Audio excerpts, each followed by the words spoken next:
Tout le monde sait dans nos contrées qu'il faut être au moins deux pour que vive une légende. L'un pour la raconter et l'autre pour y croire.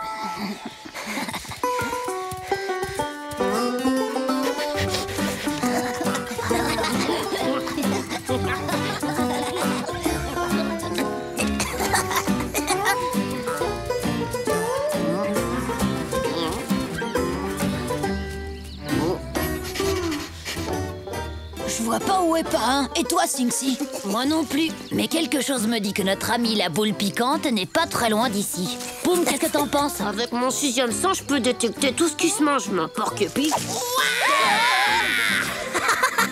Avouez que je vous ai bien eu. N'importe quoi. On n'a même pas eu peur. D'accord, tu as fait ton petit effet de surprise, mais c'est tout, qu'est-ce que tu crois? Il en faut plus que ça pour effrayer un loup. Ah ouais, très bien. Alors dans ce cas, vous êtes assez courageux pour écouter la légende du monstre de l'hiver. Ah, vas-y, raconte, c'est quoi cette histoire?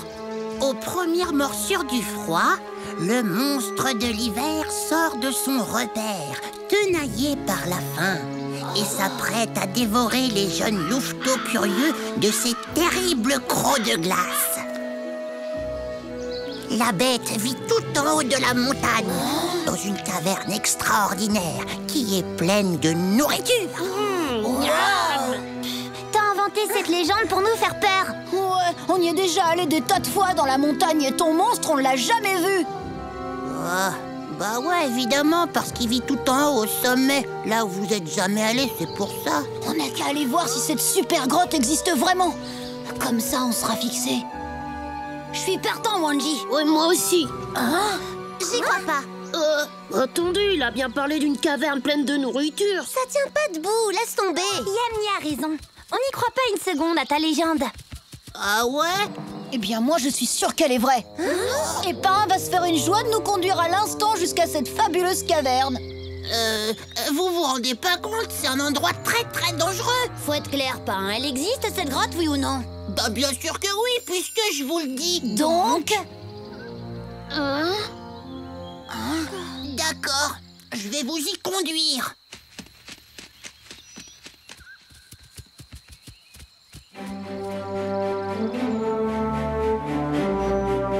Et les amis, je préférerais que cette expédition reste entre nous. Vous voyez ce que je veux dire? Ah, pourquoi? Bah parce que déjà l'ascension va être très pénible et en plus il va faire très très froid là-haut. Regardez! T'as ton cœur? Hein? Bonjour les enfants. Qu'est-ce que vous faites dans la montagne? Oh, on faisait une balade pour se dégourdir les pattes. C'est ça, un petit tour tranquille. Pour ramasser des pommes de pin. Des pommes de pin, vraiment? Oui, pour les manger, on adore ça. On adore ça. N'importe quoi, c'est les écureuils qui mangent les pommes de pin. Très bien. Mais si vous voulez éviter une indigestion, essayez de ne pas trop en manger. Compte sur nous, Tatonka. On sera très prudents. Et merci, hein.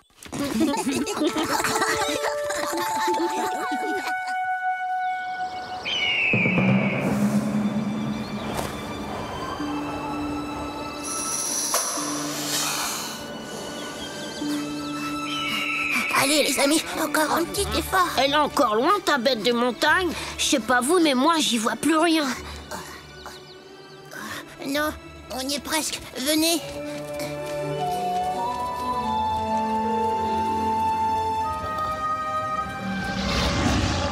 Mato. Ça doit être l'altitude qui me donne des visions.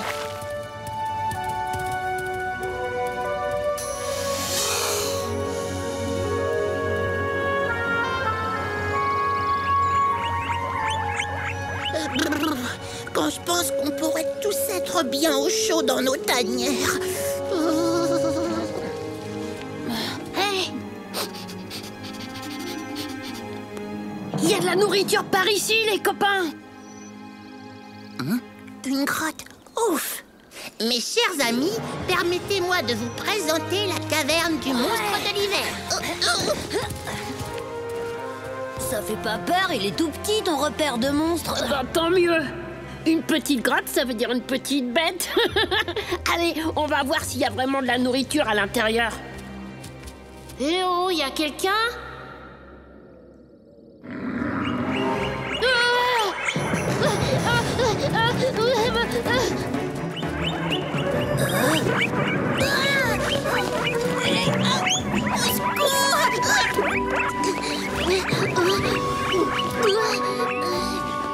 C'est ça ta caverne fantastique? C'est ça?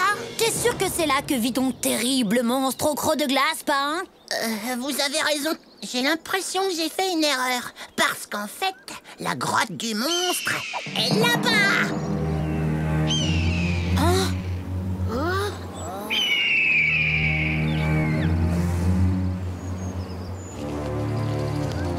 Vous voulez pas faire demi-tour, les amis? Non, pas question. On va pas abandonner après avoir fait tout ce chemin.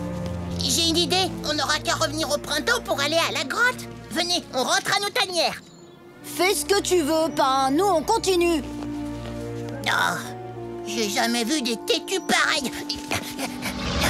Ah, la bête, là, devant moi, elle existe. À l'aide, au secours.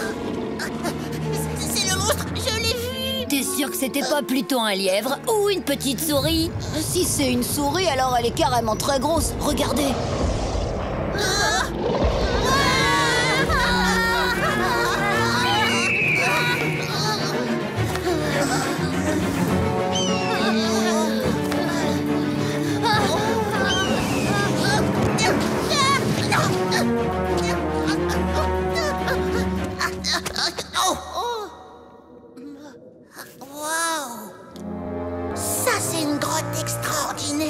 Mais alors, la légende disait vrai.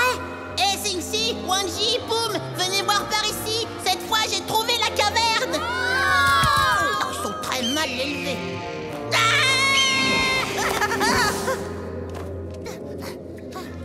Vous voyez, je vous l'avais dit qu'on trouverait le repère du monstre. Oui, mais il a rien d'extraordinaire, c'est rien qu'une grotte.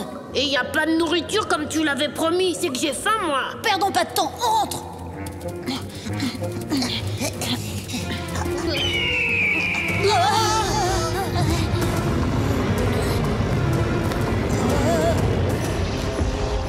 D'accord, peut-être que la caverne est vide, mais vous voyez bien qu'elle est quand même gardée par une bête féroce. L'esprit du grand ours. Rien à craindre, il nous fera pas de mal. Il est inoffensif.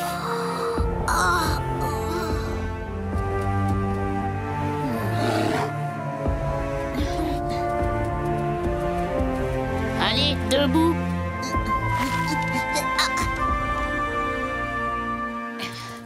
Plus vite, le grand aigle rôde peut-être encore dans le coin. T'as raison, dépêchons-nous. Tatonka. Alors, les enfants, comment s'est passée votre petite cueillette de pommes de pin? On t'a menti, Tatonka. On cherchait la grotte fabuleuse du monstre de l'hiver au croc de glace. Mais tout ce qu'on a trouvé, c'est la caverne du grand ours blanc. D'ailleurs, il n'est pas féroce du tout, contrairement à ce que disait Pain. Vous savez, les monstres au croc de glace n'existent pas réellement. En revanche, je connais une petite créature qui a l'imagination très fertile.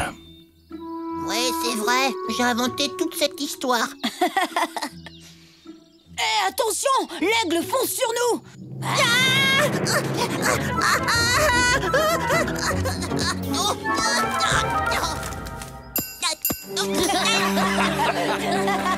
Tu vois, Wanji, aujourd'hui tu as appris une leçon très importante. Il faut être au moins deux pour faire vivre une légende. L'un pour la raconter et l'autre pour y croire.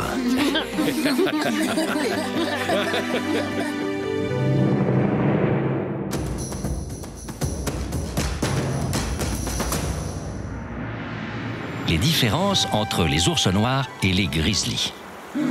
Dans les plaines d'Amérique du Nord se côtoient deux forces de la nature, deux ours, l'ours noir et le grizzly. Découvrons les différences entre ces deux espèces. Ils se distinguent notamment par leur taille et leur poids. L'ours noir peut atteindre 2 mètres de haut et peser un maximum de 250 kilos. Le grizzly excède largement cette taille et peut atteindre les 500 kilos. L'ours noir, comme le grizzly, peut avoir un pelage de couleur variable et il n'est pas toujours évident de les dissocier. Par contre, le grizzly possède une bosse entre les deux épaules, que l'ours noir n'a pas.